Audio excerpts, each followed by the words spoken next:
আমি আজকে রান্না করব আবার মাংস, তাই আগে আলুগুলোকে ভেজে নেব।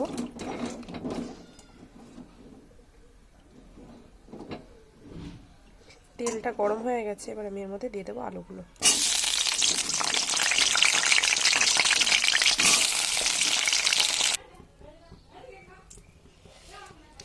আলুগুলো ভাজা হয়ে গেছে, আমি কড়াই আর একটু তেল দিয়ে দিয়েছি। এবার দিয়ে দেবো জিরে ফোড়ন,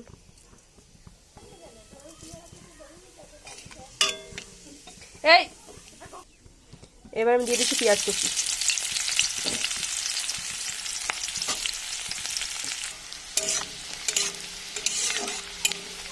পেঁয়াজগুলো ভাজা হয়ে গেছে, কাঁচা পেঁয়াজের গন্ধটা কেটে গেছে, পেঁয়াজের কালারটাও চেঞ্জ হয়ে গেছে।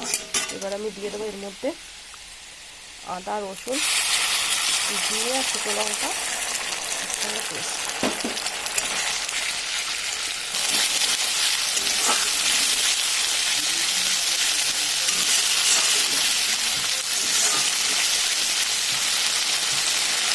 এই মশলার মধ্যে দিয়ে দিচ্ছি সামান্য পরিমাণ জল।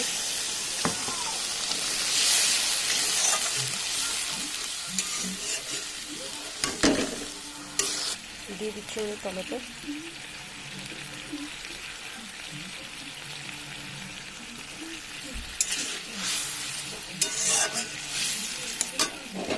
আর দিয়ে দিচ্ছি ভেজে রাখা আলুগুলো।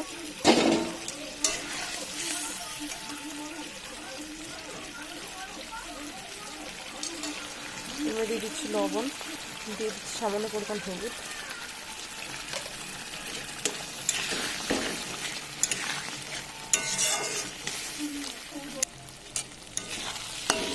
বললাম মশলাটা আমার ভালো করে কষানো হয়ে গেছে, মশলা থেকে তেল ছাড়তে শুরু করেছে,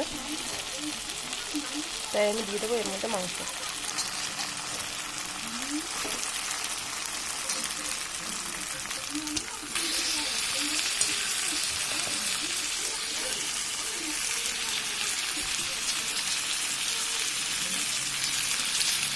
এবার দিয়ে দিচ্ছি এর মধ্যে লবণ আর দিয়ে দিচ্ছি এর মধ্যে হলুদ। এবার ভালো করে কষতে নেব।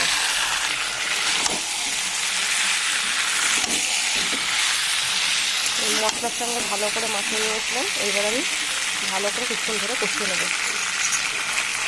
আমি কিন্তু আজকে মাংসটা কিন্তু ঢেকে দিইনি, গ্যাসের তেলটা আমি একটুখানি বাড়িয়েই আজকে আলাদা করে রান্না করছি। তাহলে বন্ধুরা আমাদের বাড়িতে সপ্তাহের মধ্যে 2-3 দিন প্রায় মাংস হয়।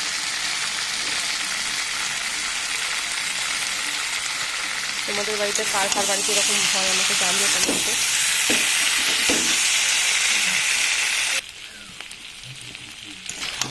মাংসটা কিছুক্ষণ ধরে কষে নিয়ে গিয়ে মাংস থেকে তেল ছাড়তেও শুরু করেছে।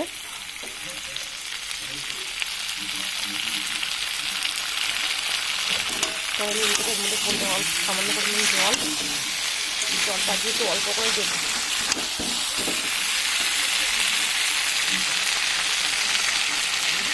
চটচট করে ফুটছে, জল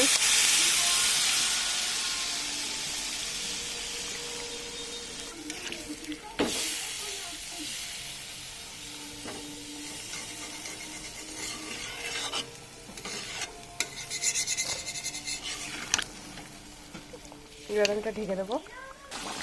তরকারিটা ভালোভাবে ফুটে গেছে, আমি দিয়ে দিচ্ছি এবার ধনে পাতা। শীতকালে এখন সবথেকে ধনে পাতা দিয়ে খেতে হবে, কারণ এই টাইমটা ধনে পাতার দামটা কম থাকে।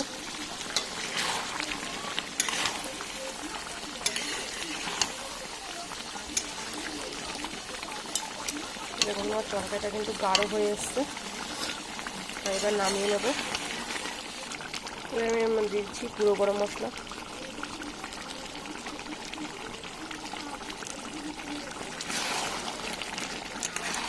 আমার তরকারিটা হয়ে গিয়েছে, এবার আমি নামিয়ে নেবো। তো আজকে ভিডিওটা আমি